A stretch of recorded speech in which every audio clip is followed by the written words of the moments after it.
दोस्तों मैं जानता हूं कि बहुत सारे बच्चे जो है लेट को लेकर कंफ्यूजन में रहते हैं कि वो लेट का किस तरह से यूज करें, कहां पर यूज करें और उसके जो सेंटेंसेस हैं उनको आप किस तरह से बनाओगे।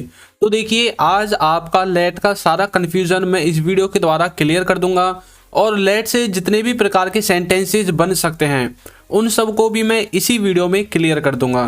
तो वीडियो को आप लास्ट तक देखना और आज आपका डाउट बिल्कुल क्लियर हो जाएगा। तो चलिए शुरू करते हैं। तो देखिए सबसे पहले हम देखने वाले हैं लेट।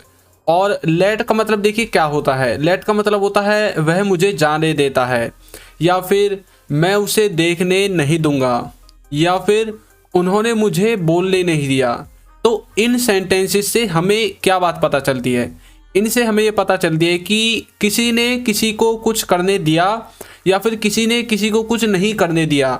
और इसी तरह से जो आपका टेंस है उसको चेंज कर करके आप वाक्य बना सकते हैं, प्रेजेंट में भी, पास्ट में भी, फ्यूचर में भी। अब इन सेंटेंसेस को हम किस तरह से बनाएंगे यही हम इस वीडियो में सीखेंगे।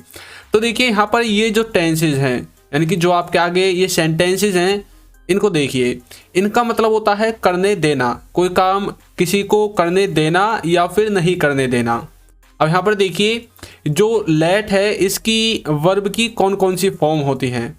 तो देखिए इसकी तीनों ही फॉर्म लेट रहेगी, लेट लेट लेट, कोई भी चेंज नहीं होगा। सिर्फ एक जगह पर आपको लेट्स का यूज करना है जहाँ पर थर्ड पर्सन सिंगुलर होगा। अब यहाँ पर देखिए जैसे कि मैंने लिखा है लेट्स, ये सिर्फ थर्ड पर्सन सिंगुलर के साथ यूज होगा, जो कि आपके होते हैं ही, सी, इट। और किसी व्यक्ति का नाम, ये होते हैं आपके थर्ड पर्सन सिंगुलर। अब देखिए नेक्स्ट, अब देखिए यहाँ पर लेट के हम जो कुछ यूजेस को देखेंगे। वैसे हम लेट को दो तरह से यूज करते हैं और दो ही इसके स्ट्रक्चर हैं। एक स्ट्रक्चर होता है करने दिया जाता है, जो मैंने अभी आपको बताया है। इसका जो स्ट्रक्चर है इंग्लिश में वो बनेगा सबसे पहले सब्जेक्ट, उसके बाद हेल्पिंग वर्ब, उसके बाद लेट, और उसके बाद आपको ऑब्जेक्टिव केस लिखना है, यानी कि मी, अस, हिम, हर, इस तरह के जो प्रोनाउंस होते हैं उनको लिख देना है। उसके बाद आएगी आपकी वर्ब और उसके बाद मैंने प्लस लगाकर खाली छोड़ा हुआ है। इसके बाद आपके सेंटेंस में जो भी वर्ड बच जाते हैं उन सबको आपको लास्ट में लिख देना है। तो एक तरह का जो स्ट्रक्चर है वो ये हो गया। और दूसरा होता है ये वाला जिसमें सबसे पहले आप लेट लगाएंगे, उसके बाद लिखेंगे ऑब्जेक्टिव केस को और उसके बाद प्लस लगाकर आपका जो कार्य होता है उसे लिख देंगे। ये यूज होगा करने दो, जैसे कि मुझे जाने दो, उसे ये करने दो, मुझे वो करने दो। तो करने दो इसमें आपको नीचे वाले स्ट्रक्चर को यूज करना है और करने दिया जाता है, और अलग अलग टेंस का आप यूज करोगे तब आपको पहले वाले स्ट्रक्चर का यूज करना है। तो चलिए कुछ सेंटेंसेस देखते हैं। पहले हम देखेंगे फर्स्ट टाइप, यानी कि जो करने दो है उस वालों को। अब देखिए यहाँ पर उसे पढ़ने दो, अब यहाँ पर लिखेंगे लेट हिम स्टडी, उसे पढ़ने दो, लेट हिम स्टडी, इस तरह से। नेक्स्ट है हमें अंदर आने दो या फिर हमको अंदर आने दो, तो कैसे बोलोगे, लेट अस कम इन, यानी कि हमको अंदर आने दो। नेक्स्ट है उन्हें सच देखने दो, let them see the truth, उन्हें सच देखने दो या फिर उनको सच देखने दो, इस तरह से। नेक्स्ट है हमको खरीदने दो, तो लेट अस बाय। तो इस तरह से आप इसको समझोगे। जो होता है आपका फर्स्ट टाइप, इसमें आपको देखना है कुछ कार्य करने दो, मुझे करने दो, किसी और को करने दो, जैसे कि उसे अंदर आने दो, उसे पढ़ने दो, उसे देखने दो, उसे खेलने दो, उसे सोचने दो, या फिर किसी को कुछ करने दो। उस वाले सेंस में आपको यूज करना है सबसे पहले लेट, उसके बाद ऑब्जेक्टिव केस यानी कि हिम, अस, देम, इस तरह के। उसके बाद आपकी वर्ब आ जाएगी। अब नेक्स्ट है हमारा जो नेक्स्ट स्ट्रक्चर है जो हो था आपका सेकंड वाला, सबसे पहले सब्जेक्ट, उसके बाद हेल्पिंग वर्ब, उसके बाद लेट, यानी कि इसमें आप तरह तरह के टेंसेस को मिलाकर अपने सेंटेंसेस को बनाएंगे। तो चलिए इसके कुछ एग्जांपल्स देखते हैं। मैं पढ़ता हूँ, तो इसकी बनेगी आई स्टडी। ये आपका बिल्कुल सिंपल है। इसमें देखिए मैंने यहाँ पर कोई भी लेट का यूज नहीं किया है, आप सिंपल बोलते हैं मैं पढ़ता हूँ।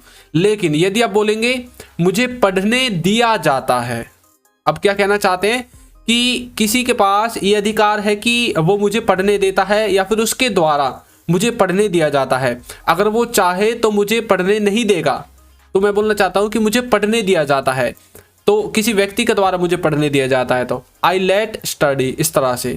नेक्स्ट देखिए वह मुझे पढ़ने देता है, अब यहाँ पर देखिए हमने लेट्स का यूज कर दिया है, मैंने बोला था थर्ड पर्सन सिंगुलर के साथ लेट्स का यूज होगा। ही लेट्स मी स्टडी, वह मुझे पढ़ने देता है। इनसे कुछ आपको समझ में आया? अब देखिए नेक्स्ट जो एग्जाम्पल है वो आपके मिक्स होंगे। उसे आपको पूछने देना चाहिए, यानी कि उसे आपको पूछने देना चाहिए। अब कैसे बोलोगे? He should let you ask. अब ये है आपका मॉडल वर्ब वाला, इसमें मैंने लेट से पहले मॉडल वर्ब का यूज कर दिया। इसी तरह से शुड के स्थान पर आप हेल्पिंग वर्ब का यूज कर सकते हैं। देखिए कैसे, वह मुझे पूछने नहीं देता। अब he does not let me ask, वह मुझे पूछने नहीं देता, he does not let me ask. तो यहाँ पर हमने जो डज है इसका यूज कर दिया है, क्योंकि ये क्या है, ये प्रेजेंट का इंडेफिनेट है और उसमें भी ये क्या है, आपका नेगेटिव वाला सेंटेंस है और वो भी लेट के साथ। तो इसलिए जो हेल्पिंग वर्ब होती हैं वो आपको लेट से पहले लगानी पड़ती हैं। नेक्स्ट देखिए, उसने मुझे जाने नहीं दिया। अब जाने नहीं दिया यानी कि कोई कार्य करने नहीं दिया, तो पास्ट का इंडेफिनेट है और उसमें भी नेगेटिव है। तो देखिए नेगेटिव में तो फिर कैसे लगेगा, लेट से पहले आपकी हेल्पिंग वर्ब लगेंगी। He did not let me go, उसने मुझे जाने नहीं दिया, he did not let me go. Next है, मैं उसे देखने नहीं दूंगा, देखने नहीं दूंगा यानी कि फ्यूचर का है और फ्यूचर में आप यूज करेंगे विल का। तो देखिए I will not let him watch. अब यहाँ पर देखिए लेट से पहले मैंने विल का यूज कर दिया हेल्पिंग वर्ब का। तो इस तरह से आपको इसे समझना है, आपको भी आपका जो लेट है उससे पहले अपनी हेल्पिंग वर्ब का यूज करना है, फिर चाहे वो नेगेटिव में हो या फिर वो नेगेटिव में ना हो, उससे कोई फर्क नहीं पड़ता। आपको लेट से पहले इन सब का यूज करना है और लेट के बाद आपका जो ऑब्जेक्टिव केस है उसको लिखकर आपको अपनी वर्ब लगा देनी है। अब देखिए जो इम्पोर्टेंट, लेट मी नो मतलब कि कई बार आप देखते हो ना कि मतलब कहीं पर सीरियल्स में या फिर आपने किताब में पढ़ा देखा होगा या फिर अब यूट्यूब पर वीडियोस देखते हो, बहुत सारी इंग्लिश की कन्वर्सेशन सुनते होंगे, तो लेट मी नो कई बार वर्ड आता है, तो इसका मतलब होता है मुझे बता देना। वैसे तो इसके बहुत सारी मीनिंग होती है लेकिन जो मोटा मोटा मीनिंग वो यही है, मुझे बता देना। नेक्स्ट है लेट मी चेक, ये भी आपने बहुत बार सुना होगा, इसका मतलब होता है मुझे देखने दो। अब देखने का मतलब ये नहीं आंखों से देखने दो, इसका मतलब है मुझे चेक करने दो, लेट मी चेक, ठीक है। नेक्स्ट है लेट मी सी, ये है मुझे देखने दो। अब ये वाला जो सी है ये है आंखों से देखने वाला, कोई पिक्चर वगैरह ऐसी कुछ चीजें देखने वाला, लेकिन चेक करने का मतलब है कोई चीज चेक करना, भाई कोई चीज खराब हो गई है, अब आपसे तो वो ठीक नहीं हो रही, अब मैं आपसे बोल सकता हूँ लेट मी चेक, यानी कि मुझे चेक करने दो। इस तरह से आप इसको समझोगे। अब मैं आप सबकी प्रैक्टिस के लिए एक सेंटेंस आपको देता हूँ और इसको आपको कमेंट बॉक्स में बताना है। देखते हैं कितने बच्चों को ये वीडियो समझ में आई है। मैंने उसे बोलने नहीं दिया, तो इसको आपको ट्रांसलेट करना है और कमेंट बॉक्स में जो है इसका जवाब देना है। तो दोस्तों वीडियो आपको कैसी लगी है ज़रूर बताइएगा और यदि अभी तक आपने हमारे चैनल को सब्सक्राइब नहीं किया है तो चैनल को सब्सक्राइब कर दीजिए, वीडियो को लाइक कर दीजिए और एक अच्छा सा कमेंट करना बिल्कुल ना भूलें। Thank you.